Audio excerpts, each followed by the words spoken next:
Welcome to the UX Teacher Prep Podcast, the ultimate destination for educators who aspire to break into the field of user experience and product design. Your host, Z Arnold, a 15-year teacher turned UX researcher, is here to guide, coach, and mentor you through every twist and turn as you make your career transition into tech. If you're ready for a more satisfying career and lifestyle, and you want the balance to unleash your creativity, this podcast is for you. Now for the show. Hello, teacher friends. Coach Z here, and today's episode is all about UX research. So after I transitioned to my job as a UX researcher, it actually took a while for me to put what I do into words, to explain it to my family members and my friends, because everyone kind of knows what teachers do to an extent, but UX research seems so mysterious. And I get this question a lot in my DMs on Instagram, like, what is a UX researcher? What exactly does a UX researcher do? And so today I'm going to pull back the curtain and uncover the mystery of what it's like to be a UX researcher. So first of all, the UX in UX researcher stands for user experience. At a high level, the job of a UX researcher is to work with product design teams to understand how people interact or might interact with the company's products. We study their behaviors and motivations and uncover their friction points while using the products. And we do that by using different methods like user interviews, usability tests, eye tracking, focus groups, and many other methodologies. So some companies use the title design researcher or product researcher instead of UX researcher, but essentially it's the same thing. Every company runs their organization differently, but my goal in explaining my UX research process to you is threefold. One, to give you an idea of what the actual role and responsibilities look like. Two, to help you see that teachers have lots of transferable skills that carry over to UX research. And three, to help you decide if this is a good career path for you to pursue. So a lot of times you'll see on YouTube or on Instagram where people will post a day in the life of a UX researcher or a day in the life of XYZ role, right? And I feel like for UX research, it's similar to teaching where every day is a little bit different. There's not going to be any one day that's exactly the same as the previous day. So depending on what you're working on and where you are in your cycle of work, a UX researcher's day will look different from day to day. So just like as a teacher, your work might look different at different parts of the marking period or semester. Like you might be working on pre-assessments for the first week and then focusing on planning and gathering feedback about students for the next week, and then on to assessing and preparing to enter report card grades or write up progress reports for your students. UX research is similar in that way. So I'm going to map it out in terms of a full project cycle. So this is what my cadence looks like as a UX researcher at an EdTech company, an educational technology company. So the cycle for me is one research project, which usually lasts about 6 weeks, give or take. And then I basically repeat the same cycle again for each project that I'm working on. So week one is the project kickoff. So once a product team or another team decides that they need research on something that they're working on, whether it's a website, an app, or a specific report or a part of a specific app or website, they would usually contact the UX research team, and then we send out a project brief template for them to complete. So sometimes we are the ones who receive the project, and sometimes we're the ones who kind of scope out projects and decide where UX research needs to be done. And if I'm embedded on the team, I'm usually the one to identify the research opportunities for that team as I'm sitting in on meetings and hearing about the projects that they're working on. Once I get the information about the research I need to conduct, I set a meeting with stakeholders to understand what their research goals are. So I'm trying to understand the background of the project, any previous studies that the project is built on, what have we learned in the past from those studies, if any, and just trying to really get a good understanding of what exactly it is that the team wants to find out in this research study. Sometimes it may take up to a week to really get a good idea of what's going on in the research. So I may have to do some desk research, some secondary research, just looking at different literature reviews and academic contexts to understand the problem fully before we get into the actual research sessions. So it all depends on what the big problem is that the team is trying to solve. And the goal here is just to get a lay of the land so I have a better understanding of the project I'm working on. So now moving on to week 2, it's time to refine the research questions. And this is where writing skills are super important for this role. So I was an English teacher, so this was very helpful for me because I was able to use my skills in writing and editing to be able to carve out those research questions and refine them very carefully. And this is also the time to decide on the best method for research. So it's up to the UX researcher to decide what the research questions are going to be at the end of the day. So the stakeholders would originally come up with a few questions that they think they want answered. And then the UX researcher would go back and refine those questions and make them make sense for the project that they're working on. And just to take a step back into the weeks that I'm explaining here, I know I'm explaining this by weeks, but depending on the organization you work in, this might be truncated into a shorter period of time. So this might be a 3-day part, or this might be a 2-day part. So it all depends on how fast and how agile your company is and how quick they're moving through the research. We tend to do things not slowly, but we tend to do things not so fast unless we're doing some kind of quick sprint. So it does take us a little bit more time to get the research done, but it all depends on the timeline as well. So just like with teaching, if you were given a scope and sequence to teach something, for a certain class, it might take you a week to teach this topic. For another class, it might take you 3 days to teach this topic. Another class, it might take you 1 day, right? And so just think about it in that way. I'm giving each section of this process a week, but it can be more or less give and take. So going back to that week 2 or step 2, it's also up to the UX researcher to decide what method of research is going to be conducted.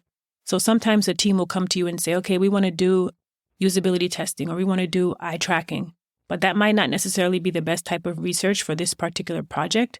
So it's up to the UX researcher to really have that sense of understanding and be able to look at the entire project, look at the goals and the research questions, and decide what the best method is based on all that information. And the other part of that is really understanding what stage of the design process you're in and considering the type of insights that are required for this research. All those things will help you to determine the best method for research. So it's time to go back to the stakeholders and talk to them about a few other things. So the first thing is the recruitment parameters.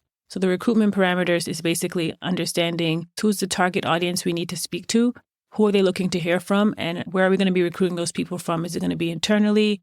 Is it going to be externally? So depending on the organization, you may or not have a specific team that works on research operations. At my organization, we have a special recruitment team that works on research operations.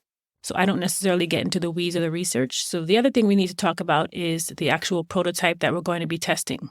So at this point, we would do a walkthrough of the prototype and see if there's any glitches or anything that may come up in the sessions that might cause any type of friction with the user, and work all those kinks out before we actually get into the testing. And the final thing we need to discuss is the timeline. So understanding when they need the key findings and insights by, and things of that nature. So all those things need to be discussed in those initial meetings with the stakeholders. Okay, so by now you're probably thinking, I have to meet with a lot of different people. Yes, UX research is a very collaborative role. So if you're looking into being a UX researcher, understand that there are going to be times when you're going to be collaborating with a lot of different people, but then there's also going to be times when you're going to be having heads down time and working by yourself. So I feel like it's a pretty decent balance between the two. But just understand that one of the big skills you need is collaboration skills, being able to collaborate with different cross-functional teams. And I feel like this is one of the strengths that teachers have, is teachers meet with parents, teachers meet with students, with administrators, with superintendents, so many different people that we come into contact with, and we have to basically explain student data and explain how we're advocating for students and all those things. So teachers definitely have the ability to collaborate with different teams and the ability to break things down in different ways. So when you land your UX research role, if you're a remote researcher, then you should expect to be in online meetings for a good amount of time, whether in Zoom or Teams or whatever platform your organization uses. And if you're in person, expect to have a lot of face time with other cross-functional team members. UX researchers work with product managers, designers, developers, engineers, UX writers, content designers. So expect to have a lot of meeting time with other people. But don't worry, you teach 30, 40, 50, 120 students per day with all different personalities and different learning styles. So you got this. Week 3 or step 3 would be recruitment / creating your discussion guide. So these two things kind of work together. So both of them are happening at the same time. At least at my company, just because we have a separate team that is responsible for recruitment operations. And so the UX researcher can continue to work on their process while the recruitment is happening. Writing skills are also important here because you're going to need to create a clear and concise screener with questions that you want answered to identify exactly who you're going to pull in for this study. You have to make sure you get the right participants because if you don't get the right people, then you don't get the right insights. So while I'm creating a discussion guide or a protocol to be used with my participants, think creating an interview outline. Writing skills are also crucial for this part of the job as well. I have to think about being clear and concise. And I like to say different words because different companies call it different things. And I want to make sure you understand the language. So it could be called a discussion guide. It could be called a protocol. It could be called a moderator's guide. Those are the three main ones. So while you're creating that for your sessions, let's say you're going to have interview sessions or you're going to have usability sessions for an hour each, understand that when you create that, it has to go through several iterations and then even going back to stakeholders for final review. So your work is going to be on stage.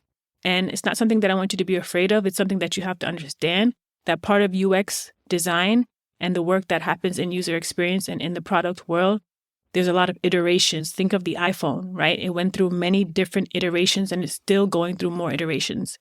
And so it's the same thing with your work as a UX researcher, UX designer, UX writer.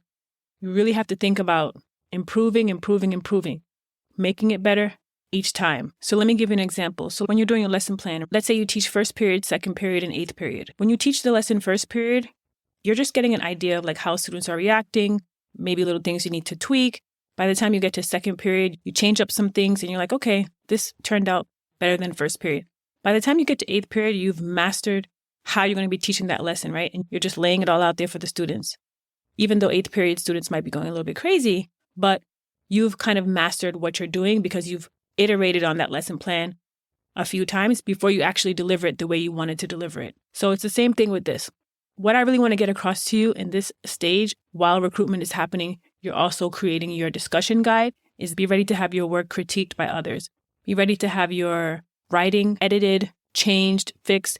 There's going to be a constant revision. So the idea of it is revise, continue to work on it throughout the entire process. All right, folks. So we're at weeks 4 and 5, or step 4 and 5, and this is my favorite part, and this part is called fielding. This is the actual time that you are engaged in the research study that you are doing.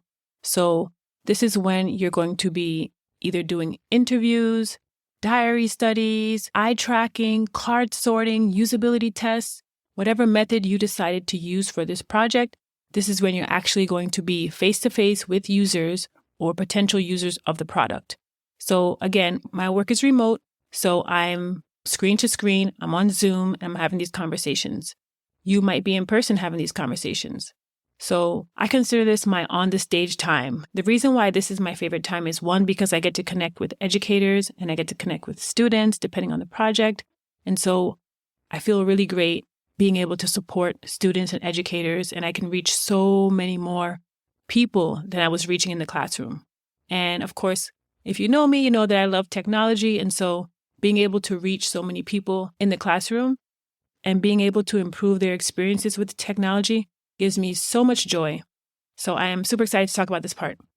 I got to be honest with you. Since I work remote, I wear whatever I want to wear. I don't have a dress code. No one's going to see what I'm wearing unless I'm on a Zoom meeting. But when it's time for me to have sessions with users, this is the time when I get pretty much dolled up. So I do put on some makeup sometimes, or I let my Zoom do the job with enhancing my features. And I also put on a nice shirt, nice earrings, because I know that I'm going to be on camera with participants. So this part of the work requires excellent listening skills and questioning techniques.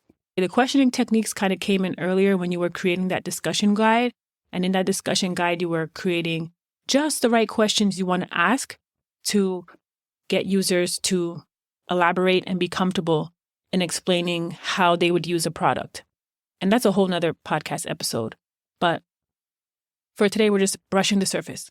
This is the part where you have to have excellent listening skills because you want to listen and respond based on what users are saying in the sessions. And building rapport with your participants is so important because once you have participants that are smiling, that are laughing, that are feeling comfortable, they'll be more likely to give you the raw, unfiltered feedback of whatever you're showing them.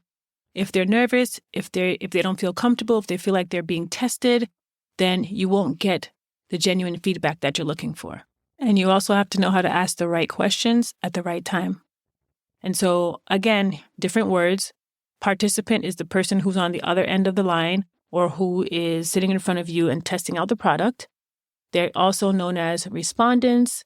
They're also known as users. So you have to get to the why. Why is the user thinking this way? Lots of probing questions, lots of prompts, and the more you practice, the better you get. And yes, we rehearse and role play internally before sessions, just like you would do in a classroom.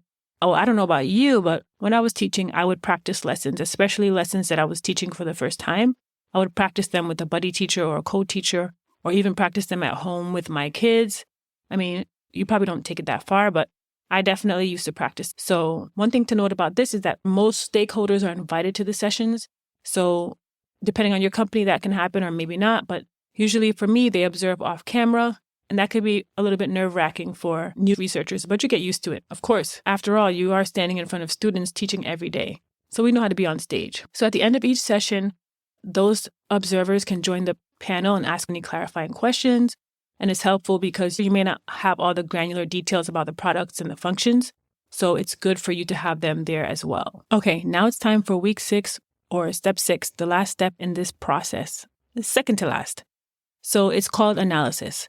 Analysis begins really from the first time you start sessions, but the rule of thumb is after the first 3 sessions, you start to see trends and patterns, and then you can start analysis. So the skill that you need here is to be able to analyze and synthesize data in order to come up with top-line findings and top-line insights based on that information. This point is when you're really sitting down, having heads down time, and this is your quiet time when you're not interacting with anyone else, you're not in meetings, you're simply blocking off time in your calendar to go through all the recordings or all the notes that you have, and this time is dedicated to analyzing the data. Whether you're a qualitative researcher or quantitative researcher, you're really looking at your data to discover the patterns and understand what the data is saying. And so you're going to have certain findings that come out of the research, and those findings are aligned with the research questions. Then from those findings, you're going to create insights. And so this is where affinity mapping and formulating top-line findings comes in. And this process, again, is very iterative and requires a lot of time and focus. So you definitely have to block off that time on your calendar to be able to make sure you can have that focus time to analyze all of that hard work that you put in. Now, we all know that teachers don't have enough time to sit and analyze student data when it comes to tracking any type of formative or summative assessment data. That is basically what this time is set aside for. And so in a dream world, teachers would be able to sit and analyze all that information and be able to make targeted next steps. But in the UX research world, I'm actually able to do that. I'm able to make informed decisions and targeted next steps to be able to go back to the product team and say, this is what we found out in our research. Here are some recommendations and next steps that we can take in order to improve our product. But it doesn't stop there. You're going to have to know how to communicate those findings to your stakeholders. So we're bringing it full circle here. And the last part of this is presenting your findings. So you have to be able to present those findings to your stakeholders and know your audience. You have to know your audience and understand who they are in order to understand the best way to present that information to them. And so this is just in line with teaching, because when you're teaching 3 different classes or 3 different populations of students, you don't deliver the information to each population of students in the same way. You know your students well. You know how they take in information. You know what methods work best for them. So one class, the method might be presenting it in a visual way. Another class might be presenting it in a written manner. And so knowing your audience is the same thing in UX research. Knowing the best way to present your insights, the best order to present your insights. You may have one class who you have to get to the point with them right away, or else you'll lose them, right? And you'll have another class who they want you to kind of build it up and tell them the story and then get to the point, right? I think about when I was teaching ELA and I was doing storytelling and I was teaching them certain things and we were practicing stories. Some classes would want me to build up to that final point, to the end of the story, and they loved that journey. And then you had some classes where they just wanted to know who died, who did what, how did the story go. They didn't want me to go through that entire process. And so knowing my audience was super important. And the same thing holds true for UX research when you're presenting your findings. So for me, my share out session is a 1-hour session to present my findings to my stakeholders. And this might look like creating a slide deck, but some teams prefer to just go directly into our platform that we use with all of our data in there, and we actually write out a full report. And some teams prefer to just read through that report and all the bullet points. Other teams prefer to have it, presented in a more creative slide deck manner. And of course, as a teacher, you have all of these skills. You can prepare a presentation, and you can certainly deliver a presentation to a group of stakeholders. So during that Zoom meeting, I share my screen and we have an open discussion about the findings. I provide recommendations and considerations for them. We discuss next steps and we take it from there. And I think what's important to note here is that this is where you can really get more creative depending on your style of presenting. So I think it's best to present in a way where you paint a picture and tell a story to walk the audience through the findings. And that doesn't mean that they can't get the findings right away. You can still present it in a way that's clear, concise, and gives them the information they need. But instead of just stating the findings, you give some background information on who the participants were, the method that you used, why you chose to use that method, and just share the process and what you learned about the participants and the prototype that was presented to them in that process. I always sit down ahead of time and sketch out my talking points, and I weave in the transitions to help me better tell that story. And then my manager would provide feedback on my work and my presentation after each project so I can continue to improve my practice. And that's it. That's the end of that whole cycle for my UX research project. So 2 themes that came out of me walking you through that process were iterating on your work and receiving feedback. I want you to know that for career and user experience, you're always going to need to go back to improve your work and fine-tune as you go. No project is ever considered 100% done. And the other part is feedback, feedback, feedback. Be ready to receive feedback on your presentations, on the documents that you're creating, on your actual process for interviewing or whatever method you're using. Just be open to feedback and know that that feedback is going to help you improve your practice. And one more thing that I want to stress here is the importance of building relationships, not only during your user research sessions, but also when you're working with different teams.